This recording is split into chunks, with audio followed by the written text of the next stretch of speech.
Hello, hello, hello, it's Shads back again with another little how do I do it guide. Now, I'm going to, apologies for the creaky chair, I'm just trying to find somewhere to put my controller without knocking my mouse. I'll leave it on my lap.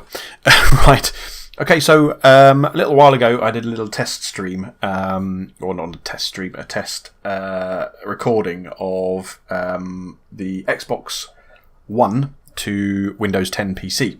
Now, essentially, you know, they've improved this. It's a little bit more responsive now.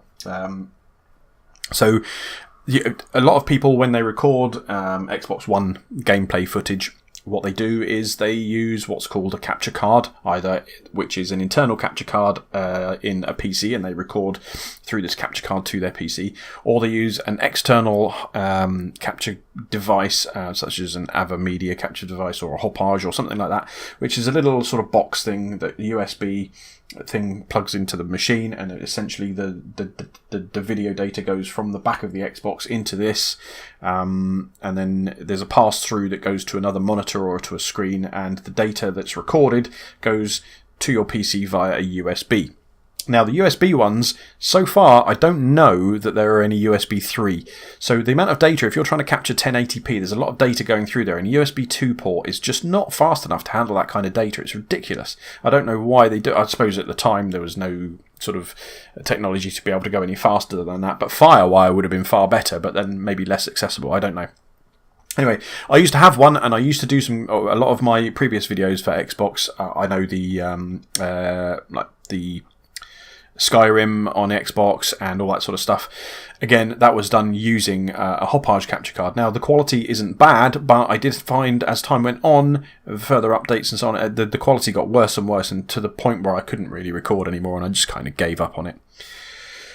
So, this brings us to this video, which is now gives us the opportunity to use my Windows 10 PC and my recording software on the PC to be able to record the game footage from the Xbox.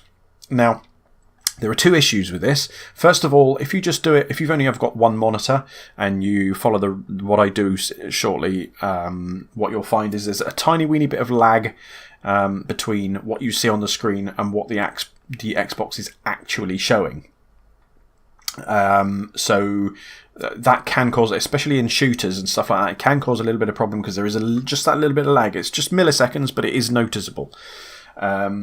So that can be a problem. And also, if you're trying to record your voice and other people's voices, getting their voice to come through on the PC is tricky, and I haven't really worked out a way of doing it yet. I haven't really sat down and thought about it because, generally speaking, I don't do co-op gameplay on the Xbox. But the only way I could see it working would be you would have to have a Skype session open on your PC and have them talking on Skype, recording what you're doing, because you can't export the chat from a party through the speakers. There is no option. They used to be able to do that on the 360, but on the Xbox One I can't find an option for doing that. So yeah, the only way I could see of doing it would be using Skype on the PC and the other person talking on Skype either on their Xbox or on their PC and recording the voice that way. Anyway, so how do we do it? Well, that's a good point. And I've started this video and it's been a little while since I've done it, so I probably can't even remember. But I think what we do is we go to your start button. Bear in mind, this actually only works on Windows 10. Okay, it doesn't work on Windows 7, it doesn't work on Windows 8 or 8.1. It's a Windows 10 only feature. Okay, so if we click on Xbox,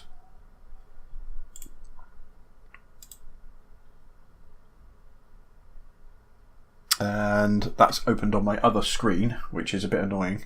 So let me just change my other monitor back to monitor. And then let's open that. Right, let's drag that across. There we go, you can see what I'm doing now. So now I can, essentially my Xbox is plugged into my second monitor via an HDMI cable, and so I can actually see what's happening on the Xbox completely separately.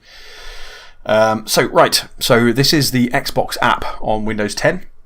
So as you can see, there's a little bit of stuff about the Xbox, the Gears of War Ultimate Edition. There's some, basically that's my activity feed and so on and so forth.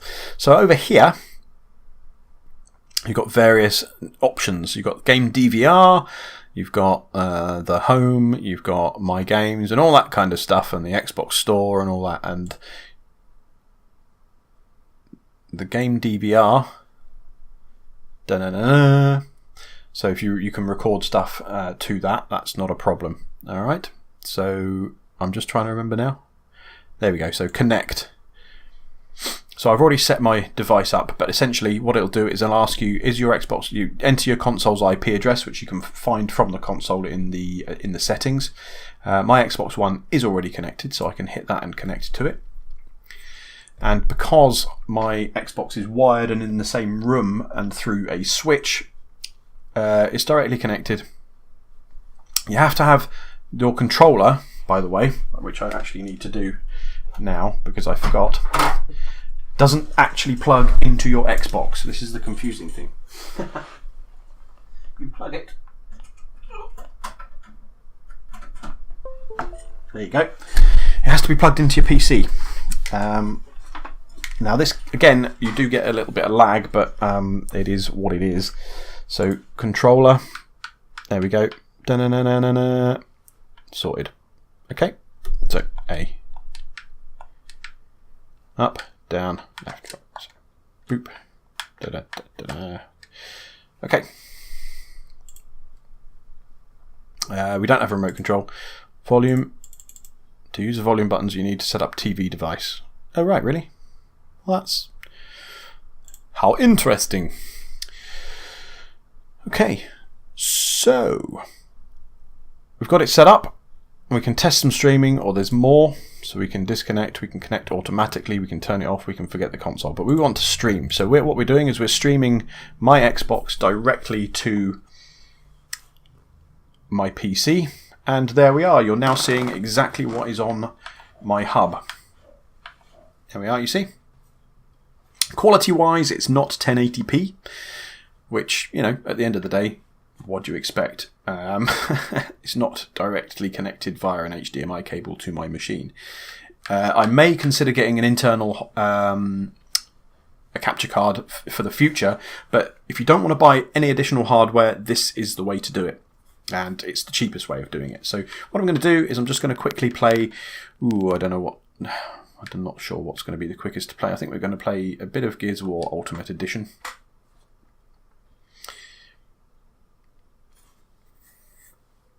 Now, I can see exactly what you're seeing on my left-hand screen, but I also have the actual Xbox screen live on my right-hand screen. So, here we go. Buzz, buzz, buzz. Won't do anything major on this. I'll just do a quick, short match.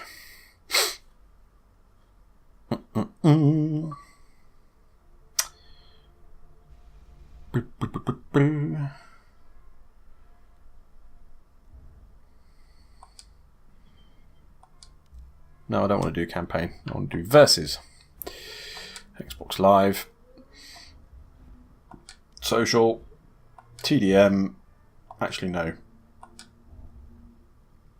I don't want to do TDM.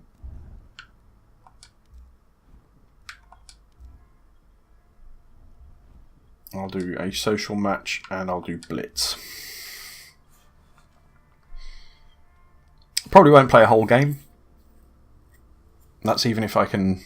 My NAT type for some reason is always moderate or strict. I'm not entirely sure why. Even though I've reset the router, it's probably because there's another console on the network which is probably causing problems, but just waiting.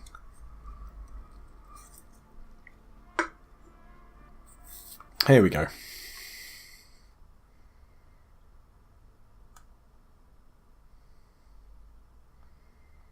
It's been a little while since I've played Gears of War Ultimate. So bear with me while I try and remember. I've been playing a bit of Gears of War 2 actually lately with a friend of mine, but its controls are slightly different. And as I say, there is just that little bit of lag in the control. It is milliseconds, but it can make a difference.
Learn from your mistakes, man. But don't give up. And there you go. So that's pretty much it. I wasn't actually talking through that purely on the basis that my microphone was not muted on Xbox Live. So I didn't really want to disturb or annoy anyone by giving live commentary during the match. So that's pretty much it. That's how to stream to Xbox One. I could have actually I've actually muted chat, but I could have, I suppose, muted my microphone on over here as well. But anyway, so that's stop streaming, and that's that. So yeah, if you've got any tips, tricks, or comments, or any questions regarding this, please do drop a comment in the section, in the comment section down below. Hit the like and subscribe button if you haven't done so already. And if you have any other questions, feel free, of course, to hit me up on Twitter. And I will see you in the next video. Thank you very much. Bye for now.